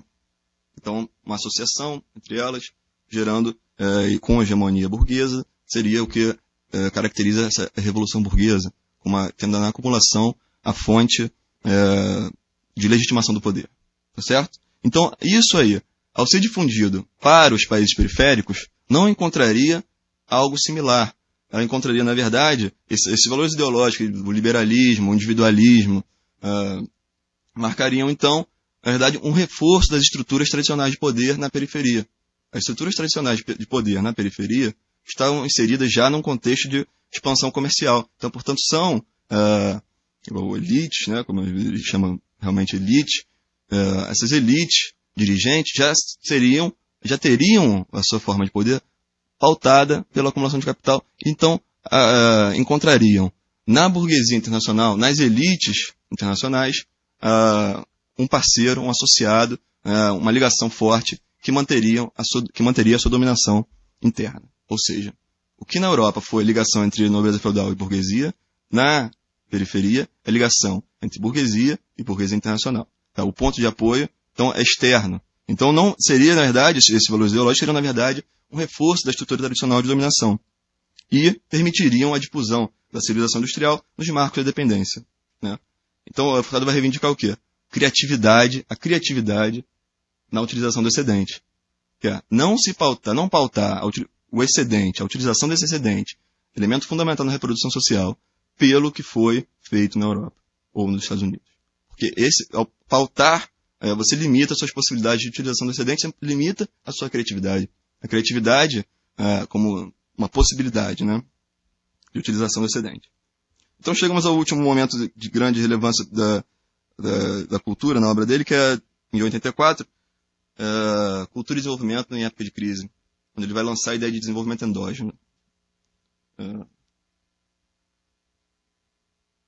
Ele reafirmaria ali vários desses elementos que passei por agora, e diria então que a formação do Brasil, enquanto nação, enquanto sistema de cultura, ela se dá no contexto de mundialização da civilização europeia. A cultura brasileira seria o quê, então? Seria a união da população europeia, da população africana e da população indígena em torno das formas de produção que nos eram características. Então, isso aí seria a formação da cultura brasileira, essas três fontes essenciais. Então, usando esse instrumental dele nos anos 80 para analisar a transnacionalização das empresas americanas e europeias, ele vai dizer que as transnacionais seriam o principal foco de propagação da dependência e de difusão da civilização industrial, né? A ideia de que estariam sendo globalizados os padrões de consumo. O consumo do centro estaria sendo globalizado para a periferia e as transnacionais seriam um agente mais fundamental nessa globalização dos padrões de consumo no período em evidência, né, nos anos 80. Bom, Aí vai destacar também o papel fundamental da indústria cultural transnacional, né, desde que a indústria cultural como principal fator de modernização dependente da sociedade nos anos 80. E vai defender, então, a busca do desenvolvimento endógeno. O que seria o desenvolvimento endógeno, então, na perspectiva do Furtado? Seria essa autonomia na utilização do excedente, essa forma fundamental de reprodução social, certo? O que é além das necessidades básicas de consumo da população, se pode ser aplicado, para qual destino vai dar a esse excedente econômico, tá certo? Então, aí eu reivindico o quê? A criatividade e a autonomia na utilização desse excedente. Aponto nisso a contradição entre a lógica dos meios, o desenvolvimento das forças produtivas, como um meio para se alcançar determinada coisa, e a lógica dos fins, dos valores culturais, né, e ideológicos que norteiam os objetivos finais desse desenvolvimento. Ou seja, o desenvolvimento ele não seria algo em si, ele teria um objetivo final, um fim. E esse fim é definido a partir de valores culturais e ideológicos. Certo? Então, essa contradição entre a lógica dos meios e a lógica dos fins, que tornou a acumulação de capital um fim em si mesmo, né, por ser fonte de legitimação da estrutura de poder, então um fim em si mesmo, que vai apontar essa contradição e vai dizer, bom, o desenvolvimento endógeno, então, seria a capacidade que determinada povo, população, enfim, nação tem de direcionar o processo acumulativo com determinados fins. Tá bom. Então, para concluir essa passagem, né, vimos o que foi mais ou menos a obra, a periodização da obra, a forma de periodização da obra, as suas contribuições, os momentos de inflexão, que são importantes, onde ele tenta ampliar, né, esse escopo de como se, né, toma distanciamento do objeto e vê um quadro mais amplo do que está se passando. Então, ele tenta ampliar esse escopo teórico para alcançar uma tentativa, né, de alcançar a totalidade do processo histórico de subdesenvolvimento. Tá? Uma tentativa de totalização da obra, que vai parte da história econômica, da teoria do desenvolvimento, e vai mudando, ficando complexo, cada vez mais complexo, para buscar essa totalização. E aí, pescando os elementos da dimensão cultural na obra, o que a gente percebe é que há, assim, uma coerência interna. Às vezes, é comum as pessoas relegarem o segundo plano, assim, a cultura não é tão relevante. Não é o caso da mesa, né, que dá importância à cultura, mas é comum, entre os economistas, relegar essa, não, isso aqui ele já não estava mais por dentro do tema, estava falando de outras coisas, não estava falando mais de desenvolvimento, de economia, tal e tal. Bom, isso aí é um equívoco enorme, porque o que se percebe, analisando a dimensão cultural, é a importância que ela tem na caracterização do subdesenvolvimento e a coerência interna que tem o desenvolvimento dos conceitos que ele usa. Né? E a verdade é que, sempre, ao analisar todas as dimensões do subdesenvolvimento, inclusive a dimensão cultural, o Furtado vai se manter fiel ao campo da economia política. Então, a partir da análise, da apropriação, da produção, da apropriação e da utilização do excedente, e da análise do desenvolvimento das forças produtivas, entendida pela interação entre acumulação de capital e progresso técnico, que ele vai analisar todas as dimensões de subdesenvolvimento, inclusive a dimensão cultural. Né? Então, essa dimensão cultural está nos marcos do que seja uma economia política e é um momento de enriquecimento da obra de tentativa de totalização da teoria do Furtado. É isso aí. Muito obrigado.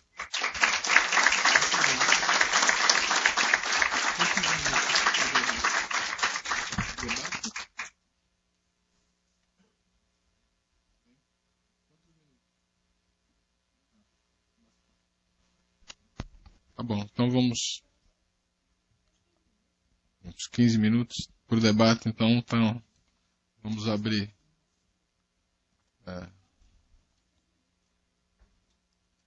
dois. Ela primeiro pode falar.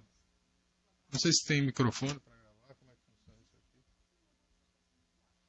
aqui. Então vai.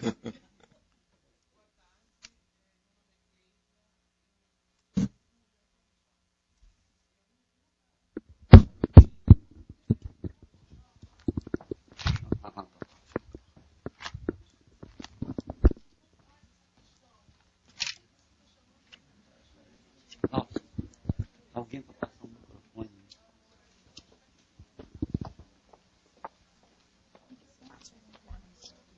Já está ligado? Já está ligado, mano? Tá ligado. Mário, já está ligado?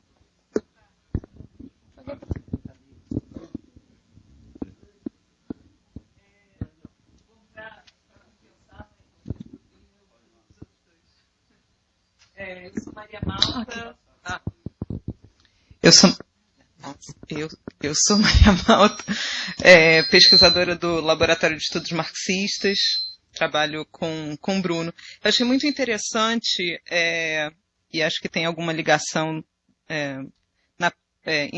que vale a pena ser explorada na apresentação do João, o Antônio e do Bruno, que o João Antônio terminou reivindicando um retorno, né, para discutir a relação entre o Celso Furtado, o Gramsci e o Mariátegui, né? E aí o Bruno apresenta a noção de sistema de cultura como um processo de totalização do pensamento do Furtado, né? Uma tentativa de síntese totalizadora. E o que significa, de algum modo, trazer uma leitura marxista para dentro da obra do Furtado. Não exatamente dizer que o Furtado seja fundamentalmente marxista, mas lê-lo dessa forma. Aí separa a pergunta, né? Pro João Antônio, você acha que, em alguma medida, a gente pode pensar também como um autor que faria parte dessa tríade, fazendo aparecendo como um quarto autor importante, talvez temporalmente mais ligado ao Gramsci ou ao Mariátegui no pensamento brasileiro, o Caio Prado Júnior, talvez como um autor que, talvez pela própria formação mais marxista, pudesse ser pensado aí nesse conjunto também como um intelectual, enfim, alguém que pensou formação, nesse sentido recuperando um pouquinho do que o Plínio tinha falado, porque estou perguntando isso porque na pesquisa do Lema a gente já pensou nessa relação algumas vezes, né? Queria te ouvir falar um pouquinho sobre isso. E para o Bruno, você acha, Bruno, que em alguma medida essa noção de sistema de cultura tem alguma no Furtado, aproveitando o gancho do João Antônio, então alguma correspondência com a noção de bloco histórico do Gramsci, que tem um sentido de leitura semelhante, pelo menos, do ponto de vista teórico, do movimento que o Furtado está querendo marcar a partir dessa totalização que incluiria a cultura no processo de entendimento da realidade brasileira, sua possibilidade de transformação. É isso.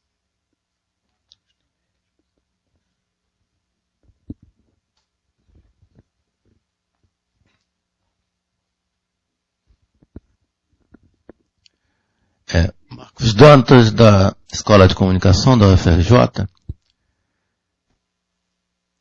A questão que seria até um pouco provocativa tem a ver com o seguinte, foi colocado aí, foi o Plínio que colocou, que uma das questões, nós sabemos disso, que o Celso Furtado teria discutido, estaria ligado exatamente aos impasses que um processo de desenvolvimento cria quando as elites mimetizam ou buscam incorporar uma cultura de fora, de um sistema dominante, etc.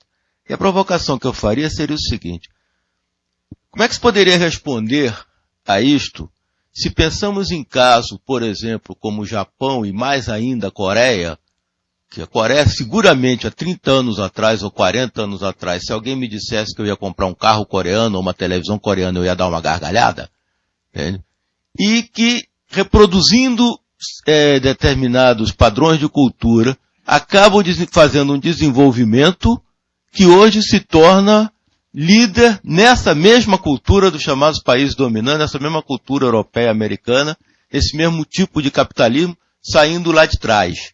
Quer dizer, então onde é que isso se encaixaria ou não, ou como é que o Celso Furtado poderia dar uma resposta a um tipo de desenvolvimento desse, que aparentemente, eu não sei que eu estou errado, exatamente estou jogando a provocação para a mesa, mas aparentemente estaria reproduzindo um determinado tipo de cultura consumista, acumulativa, de dilapidação de recursos, inclusive, né? Mas chegou lá. Mas efetivamente chegou lá. Quer dizer, o que faltou a nós que não chegamos lá, o que sobrou a eles que chegaram lá? Ou qual é a outra explicação que se pode dar?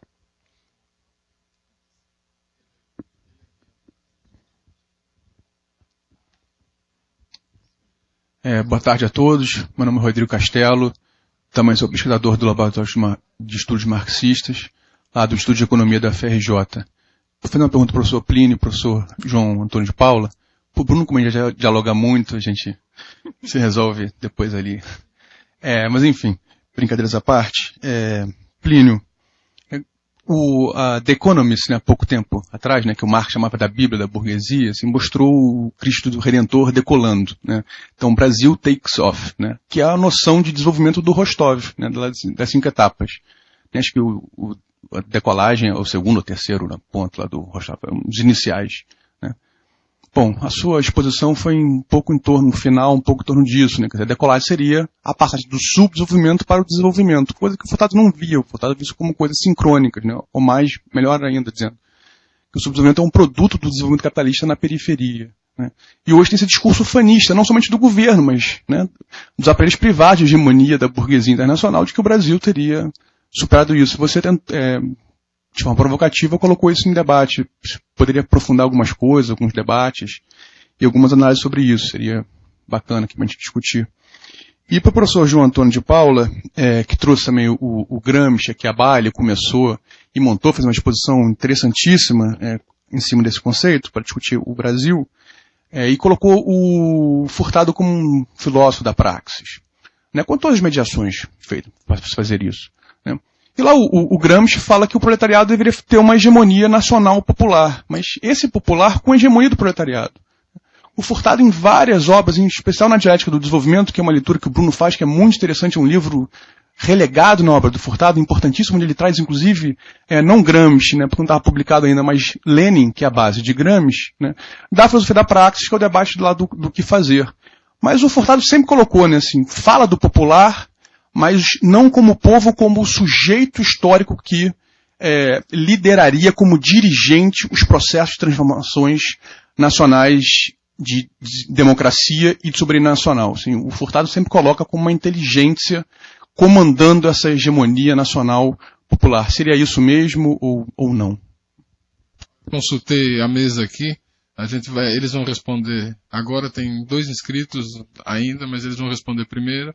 E depois a gente faz uma segunda rodada, tá?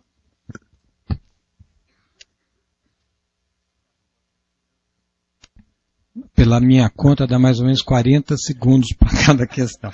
Bom, primeiro cumprimentar a Rosa, que chegou aqui, que está aqui. É um prazer voltar a vê-la. Bom, feito foguete, né? A questão federativa. Primeiro, a questão federativa é uma questão crucial no Furtado, né? Eu acho que o Furtado tem a seguinte ideia. O Brasil começa pelo Nordeste e não termina bem se não resolver o problema do Nordeste. Então tem essa primeira questão gravíssima. É um país continental, heterogêneo, como é que isso daqui que ele fica junto? Eu acho que isto remete a 2 questões. Primeiro, qual é o espaço comum? Um território é um espaço comum. Então, para colocar bem rápido. Ou seja, é um espaço onde tem que ter livre mobilidade do trabalho e livre mobilidade do capital. E se ele é um espaço territorial nacional, ele é diferente do internacional. Ele tem uma autonomia. Todo processo que cerceia a liberdade de movimento do trabalho e que amplia e que, na verdade, dilui a fronteira entre o capital nacional, o espaço econômico nacional e o espaço internacional, são processos que conspiram contra a unidade territorial. É exatamente a característica da globalização. Por outro lado, a federação ela é composta de nexos políticos e econômicos entre as partes. Então, você tem que ter um padrão de relacionamento entre as partes que fomente a unidade. Para o Furtado, isso estava associado ao mercado interno, no que diz respeito aos nexos econômicos. Você tem que ter forças centrípetas e não forças centrífugas ou o isolamento das partes. Então, isso está relacionado com o deslocamento do centro dinâmico da economia para o mercado interno. O que nós estamos assistindo hoje é o deslocamento do centro dinâmico da economia de volta para o mercado externo. Então, são estes processos, né? A liberdade plena de movimento de capital e o deslocamento do centro dinâmico e a desarticulação dos centros internos de decisão, que, na visão dele, criam o germe de uma gravíssima crise federativa que fermenta na sociedade brasileira. A resposta fica insuficiente, mas depois, se você quiser, a gente discute por e-mail. Porque, bom, a questão do Marcos é uma questão interessante. E que também não dá tempo para responder. O bom aqui é que não dá para responder nada, então não tem risco de errar. Bom, primeiro o seguinte. Primeiro a gente, cada macaco no seu galho. Né? O que é o desenvolvimento? É assimilação para o Furtado. É você controlar os fins e os meios do progresso técnico. E você incorporar progresso técnico em função dos teus problemas. Quais são os problemas do Brasil? É o problema da desigualdade social e da dependência externa. Então, nós temos que incorporar, resolver os nossos problemas sem pensar na Coreia, no Japão, mas pensando no Brasil. Esse é que é o ponto. Eu tinha até feito uma epígrafe para o texto, que no final que veio sem epígrafe, para fazer uma homenagem ao Furtado e uma homenagem ao José Martí e vice-versa, que é um versozinho que diz: Nuestro vino de plátano es nuestro vino, e se sale agrio es nuestro vino. Quer dizer, o nosso vinho de banana é o nosso vinho. E se é meio amargo, é o nosso vinho. Então, essa é a ideia do Furtado. Então, no fundo, nós temos que resolver o problema da formação. Então, essa é a nossa questão. Agora, só como adendo. A Coreia não é desenvolvida. A Coreia é um protetorado americano. Se diz rico? Tem protetorado mais rico, tem protetorado menos rico, por exemplo, Haiti. Existem vários tipos de protetorados, mas é um protetorado americano, não tem nenhuma autonomia sobre a sua vida. E o Japão não é desenvolvido. Seria se o americano usasse kimono. Mas como é o japonês que se veste de americano e o chinês que faz cirurgia plástica para tirar o olho, digamos, asiático, a questão do desenvolvimento ali tem que pensar bem, porque no fundo, desenvolvimento para o Furtado não é riqueza. Você pode ser, o exemplo maior disso pega a Venezuela, pega o Kuwait, né? Pega o que vai ser o Brasil do pré-sal, que agora nós vamos juntar 2 tipos de subdesenvolvimento.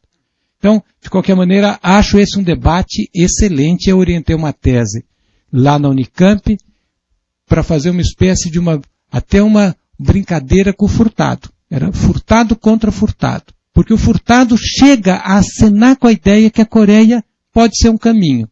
Mas eu acho, e tem essa tese ali, que na verdade, se a gente for ser rigoroso com os termos do Furtado, a Coreia não tem por onde pensar como um país, digamos, desenvolvido.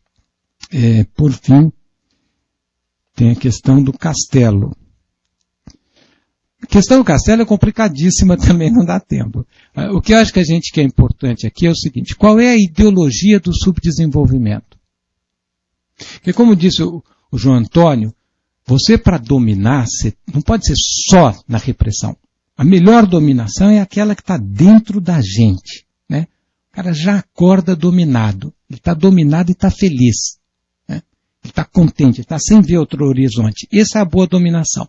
Qual é a ideologia do subdesenvolvimento? O crescimento. E nós estamos em plena euforia de crescimento. Nem se justifica, porque o crescimento é abaixo da média latino-americana, bem abaixo da média dos emergentes, mas deu euforia, porque o país é grande, é rico. Quando cresce, acomoda um pouco, as contradições são acomodadas. Mas, então essa é uma primeira questão, né, para a gente ter sempre presente. Agora, o que importa é ver o seguinte: qual é a tendência de longo prazo? Para onde nós estamos indo?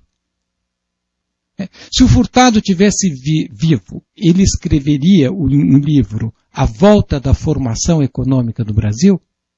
Ou ele diria, A questão nem se coloca da formação, já estamos formados, estamos em pleno desenvolvimento. Não acredito. Né? Não acredito. Porque, na verdade, nós podemos estar num processo de regressão neocolonial com estagnação ou com espasmos de crescimento. Agora estamos com espasmos de crescimento. Você diz, o processo dói menos quando está crescendo, sim, mas os efeitos lá adiante serão devastadores para a sociedade brasileira como sociedade nacional, que é o prisma que a gente deve examinar os problemas do Brasil. Também não respondi, mas provoquei de volta. Tá bom? Bom, questões da Maria e do Rodrigo. Maria, eu acho que você tem razão. Eu poderia ter falado de Caio Prado também como intelectual, que ele o era, né? E um grande intelectual. O Caio, além de economista, né? Escreveu livro de economia, escreveu livro de geografia, de filosofia, não é?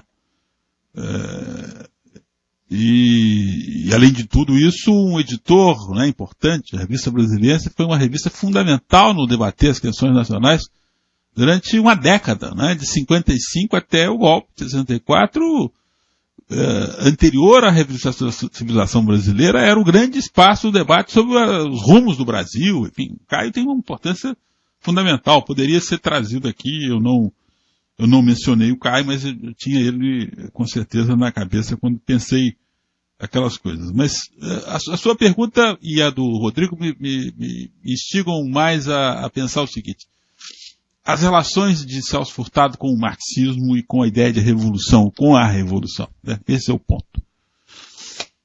E eu acho que o Celso Furtado mais de uma vez explicitou a posição dele de ser um reformista. Então, a reforma e tal. E ao falar isto, dava a entender que a ideia da revolução estaria longe do horizonte das suas cogitações, da sua maneira de ver o mundo. Acho, não sei se a Rosa vai concordar com isso, que a relação do Celso Furtado com a ideia de revolução e com Marx é um pouco mais complexa do que isso. Eu queria lembrar aqui um livro que poucas vezes é mencionado, porque na verdade ele é um livro organizado por ele, na verdade é um número da revista Tempo Moderno. Brasil foi publicado no Brasil com o título Brasil Tempos Modernos, e que eu acho uma coisa, aquele conjunto de textos, e o texto do Furtado em particular, que abre o livro, e o número da revista do Sartre, fundamentais para mostrar um pouco um outro lado da visão do Furtado, que não pode ser escanteado, sob pena da gente perder algo importante. Eu até anotei isso aqui para falar em algum momento e surgiu a oportunidade. Eu vou ler aqui como é que o Celso Furtado termina o artigo dele. Ele diz assim, o capítulo: a prazo mais longo, outras forças sociais, em particular as das classes destituídas, farão sentir sua presença, o que reduzirá as possibilidades de uma transição controlada para um sistema mais estável. Bom, a ideia aqui, tal como eu a entendo, é o Celso Furtado escrevendo isso em 1968, portanto, no auge de um processo revolucionário, vamos chamar assim, mundial, que não é só o estudantil, né? Nós temos em 68 várias outras manifestações de rebeldia, de contestação, de transgressão.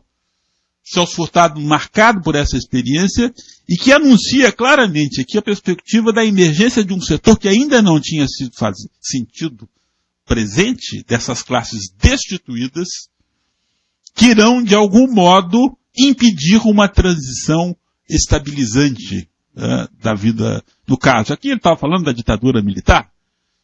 O que ele estava dizendo é prenunciando, anunciando, né, e convocando a emergência de forças sociais que iriam para além dos limites da dominação burguesa. É isso que está dito aqui nessa frase. Eu poderia citar outras frases em momentos diferentes da obra do Furtado, onde essa ideia, a ideia de um controle por parte dos setores populares do seu próprio destino para além dos limites da ordem burguesa, estão colocadas com muita clareza. Que isso se fizesse naquele contexto a partir de uma linguagem assim, um assado, por causa desse ou daquele quadro conjuntural, o fenômeno da censura, os fenômenos todos que nós sabemos que o Brasil passou durante muito tempo, não podem ser suficientes para se impedir de reconhecer que a ideia de luta de classes, que a centralidade da luta de classes é algo importante na obra do Furtado. O Furtado é um pensador que pensa a partir de classes sociais. Tá bom, tem um Estado, uma racionale que consiga, em alguns momentos ele apostou mais, em outros momentos menos nisso. Mas as últimas palavras do Celso Furtado, os últimos momentos do Celso Furtado, é uma aposta radical, por exemplo, no MST, que ainda tinha, em certo momento, tinha muito claramente uma perspectiva revolucionária, né? Perspectiva de classe. Então, se eu só tomar em conta o conjunto da obra do Furtado, eu diria que as relações dele com a ideia de uma emergência de setores de classe que pudessem ir além dos limites da ordem burguesa estão muito bem colocados. Estão colocados, ainda que de uma maneira ambígua, de uma maneira...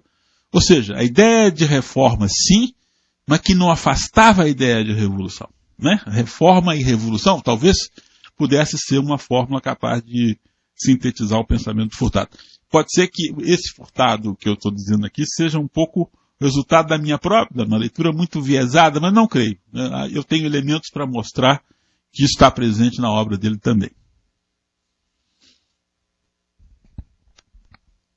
Dois pontos rapidamente para Maria. Primeiro, né, a ideia de que os conceitos de modo de produção, bloco histórico e sistema de cultura, alguma relação entre eles, sem dúvida. A ideia do Marx de modo de produção, entre base material e superestrutura ideológica e política. Do Gramsci, sociedade civil, sociedade política. Em Furtado, ele tenta fazer algo similar com a ideia de cultura material e cultura não material. Né? Então, o que daria a perspectiva totalizante do processo histórico seria essa relação entre a cultura material e a cultura não material, e no caso específico, o núcleo central das transformações seria, numa sociedade capitalista, evidentemente, o desenvolvimento das forças produtivas, a acumulação de capital e o progresso técnico. Daí a centralidade da tecnologia na sua teoria. Então a tecnologia é algo central na teoria do subdesenvolvimento do Furtado sempre. E a partir das mudanças tecnológicas vão gerando mudanças na cultura material e, portanto, também na cultura não material. Evidentemente que ele destaca que o caminho inverso é possível, é válido e recorrente. Né? Então, as mudanças na cultura não material também influem na cultura material. Porém, o foco, o núcleo central do desenvolvimento seriam as mudanças na tecnologia e na acumulação de capital, isso aí com repercussões para um país subdesenvolvido que assimila essa tecnologia de países de fora, teria impactos catastróficos no sentido de descaracterizar a cultura própria do local, né? Porque assimilar essa cultura não material representa transformar a sua cultura, seu sistema de cultura, a partir de um outro referencial, né? Com outros valores culturais e ideológicos. Então sim, tem essa, a meu ver, porque o Furtado reivindica tanto Hegel quanto Marx, e fundamentalmente Marx, na dialética, no materialismo e na formulação desse conceito. Bom, sobre a Coreia do Sul, só assino embaixo do Plínio, e eu diria só que não dá para compreender a Coreia do Sul sem a Coreia do Norte, né? As duas coisas estão ali. Se não for ver só um, não vai ver tudo. Ela é dividida, rachada, um lado capitalista, tutelado pelos Estados Unidos, outro lado, na Guerra Fria, era tutelado de uma forma pela União Soviética, mas que hoje em dia tem o seu próprio regime de uma forma autônoma lá, enfim. Mas que só se compreende compreendendo os dois, né, juntos. Porque é a partir dali que entende por que os Estados Unidos propiciou e ajudou e fortaleceu tanto a Coreia do Norte. Alguns cunharam o conceito de desenvolvimento a convite, né? Mas, bom, enfim, tá por aí o caminho. E outra coisa é que essa semana, no noticiário, o jornal deu a notícia. Eles foram votar lá no Congresso deles facilidades, aberturas maiores para o comércio com os Estados Unidos. E o protesto que houve da população em virtude disso. Ou seja, é uma economia dependente. Não tem nada de desenvolvimento autônomo. Dependente dos Estados Unidos ainda hoje. Bom, nós temos ainda 2 inscritos. Eu vou... os 2 colocam, respondem. Não dá para escrever mais ninguém porque o tempo está realmente esgotado.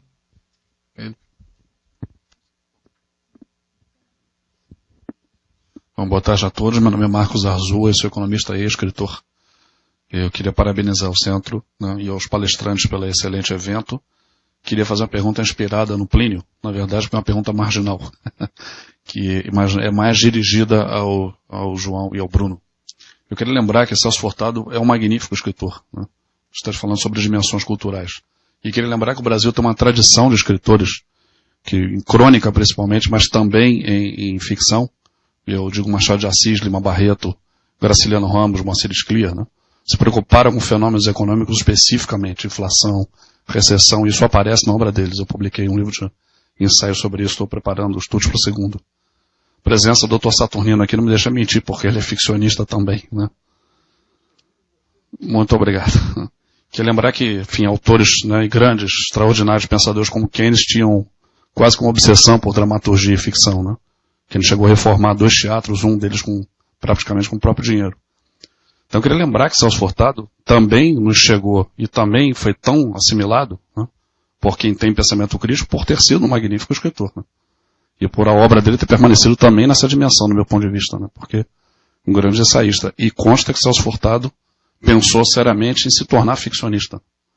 Então, gostaria que né, sobretudo para Plínio também, sobretudo o João e Bruno comentassem se isso não seria um tema relevante, digamos, essa imbricação entre, né, pensadores da sociedade brasileira, sobretudo da República Brasileira, né, e a política econômica concentradora que vem sendo praticada, né. Muito obrigado.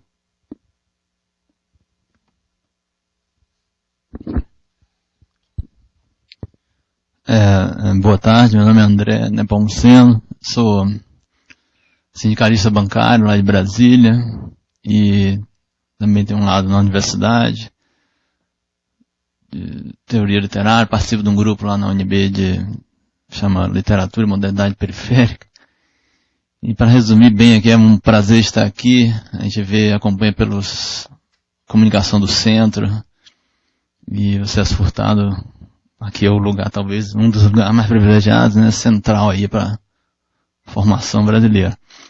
Queria perguntar ao professor Plínio, rapidamente, a resposta, não precisa dar resposta também, não tem tempo, em 20 segundos, assim, resumindo bastante, considerando que está tudo muito difícil, mas, e considerando também que o vinho que nós temos é o vinho da banana, o que você teria a considerar sobre, assim, se temos crescimento pingado ou não, ou involução econômica, dessa nova classe C, D, se tem isso, se tem evoluído, o conceito de batalhadores, né, porque metade da população econômica ativa é informal, mas está ganhando, na verdade, consumo econômico. Se tem valor ou não, mas está ganhando ou não. Eu sou nordestino, por exemplo, eu vejo lá no Nordeste, ao longo desses 10 últimos anos particularmente, que o nosso vinho de banana lá está mudando. Agora é irreal, é ilusão, não tem valor. Qual é o valor que você daria? Na verdade seria isso. Para o professor João Antônio de Paula, falou do Machado, né? Eu procuro estudar também. E a falta de utopia do Machado, né? E o Celso Furtado escreveu aquela mensagem ao futuro, e o Machado estaria lançando aquela utopia encapsulada para o futuro de mais de 100 anos, né? E eu pensei no Darcy, não sei, Darcy Ribeiro, onde é que está essa utopia, né? Porque nós estamos aqui, essa dialética sempre de catástrofe, né? Ou superação, revolução, ou reforma, e pensando o Brasil, que é o nosso Brasil, eu acredito, não sei se a gente tem que ter tanto prurido em ser meio, de certa forma, nacionalista, no outro sentido, né? Onde é que está essa utopia? É Darcy Ribeiro? Qual é a utopia do Machado, que faltou em Machado, do Bloch lá? Quem é que seria esse bloquiano brasileiro? Seja na cultura, ou na economia, ou em outro qualquer lugar.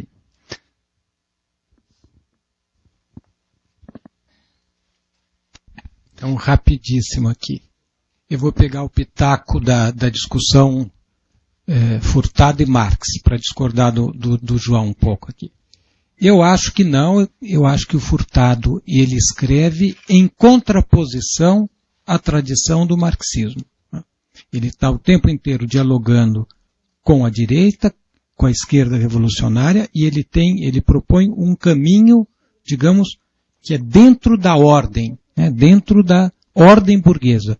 O que ele quer é civilizar o capitalismo. Né? Ele é um crítico radical deste capitalismo selvagem. Essa é a minha visão, mas daria um um tema para fazer uma discussão, digamos, mostrando isto.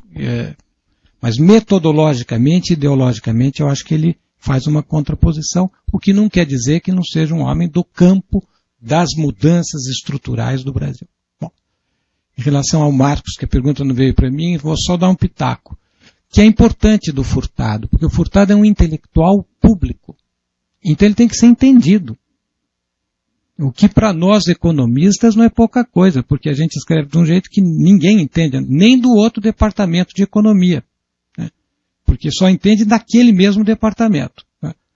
Nisso os neoclássicos são mais democráticos, porque como eles repetem o que vem de fora, todo mundo entende. Quer dizer, ninguém entende nada, mas todo mundo repete. Em relação ao André, também isso tem que ser discutido com muito cuidado, André. Agora, isso que o pessoal chama de classe média, a gente precisa tomar muito cuidado no Brasil, porque é muita confusão, né? Imagina fazer uma discussão inteligente no Brasil na década de 70, em 72. O senador Saturnino sabe como é que foi isso. Não era muito difícil você fazer uma discussão, era no estilo ame-o ou deixe-o, né? Então, isso que eles chamam de classe média é quem ganha mais ou menos 700, 800 reais. Então, tem o crescimento da prosperidade? Dá. Aumenta um pouquinho o salário, cresce, o governo jogou a população numa política de endividamento completamente irresponsável, e faz essa política de assistencialismo com uma migalhinha que é dada para a população mais pobre, que faz efeito, principalmente nos lugares mais pobres. Agora a questão é, isto é sustentável? As bases todas são sustentáveis? Não, são completamente insustentáveis, mas seria ótimo que existisse muito espaço para que isto fosse discutido, se possível, inclusive com o pessoal do governo, para ver quais são os argumentos, como é que eles acham que isso é sustentável. O dinheiro que está no mercado financeiro, líquido de reserva, de passível de estrangeiro, de sair do país, é de 650 bilhões de dólares. É completamente insustentável, né? Se tiver um processo de fuga de capital, o nocaute é imediato. Mas isso é um tema bem complexo, que exigiria, sem dúvida, uma discussão com dados mais tranquila. Bom, a questão da relação Furtado e literatura, eu acho que é enorme, não é? O primeiro livro do Celso Furtado é um livro de contos, né? De Nápoles a Paris, Contos da Vida Expedicionária. A autobiografia mencionada aqui pelo Bruno, né? Que são textos muito bem escritos.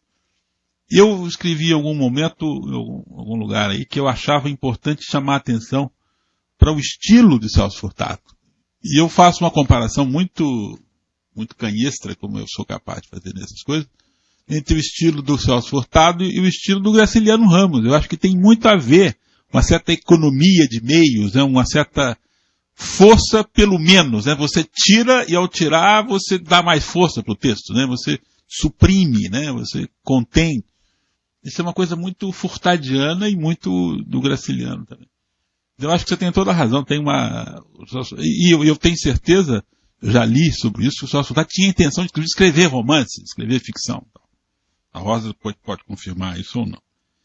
A questão da utopia, eu acho que utopia, e aí eu lembro uma coisa que é pascaliana e também do Goldman, que é a ideia da aposta, né? Quer dizer, utopia pressupõe aposta. Né? E eu acho que o Celso Furtado apostava, quer dizer, né? E aí eu não tenho dúvida nenhuma que quando ele fala em utopia, eu citei o texto dele aqui, está implícito na ideia de utopia, a ideia de uma aposta baseada na confiança que ele tinha dessa energia popular, dessa cultura popular que está aí e que não pôde ainda se expressar em toda a sua riqueza, em todo o seu potencial, porque passa por um processo radical de distribuição da renda e da riqueza, né? Das habilitações, algo que mais tarde ele chamou, naquele livro Brasil, Construção Interrompida, a distribuição primária da renda, né? A utopia pressupõe que você possa desbloquear essa enorme potencial de criatividade, de invenção que existe aí e que ele apostava que seria possível ser rompido mediante processos sociais concretos, né? Práticas políticas. Só dois pontinhos sobre a relação da economia e literatura. Eu digo que também me sinto à vontade para dizer que, além de economista, também sou poeta, tem 2 livros publicados, então não é algo que me toca muito. E que o Furtado também tocava, porque, como disse o João Antônio, o primeiro livro que publicou foi Contos da Vida Expedicionária, logo após voltar à guerra por ter servindo da FEB. FEB também, a meu ver, também tem essa ligação. FEB, Força Expedicionária Brasileira, com formação econômica do Brasil. Para mim, então, essa ligação não é por acaso, as coisas não são por acaso.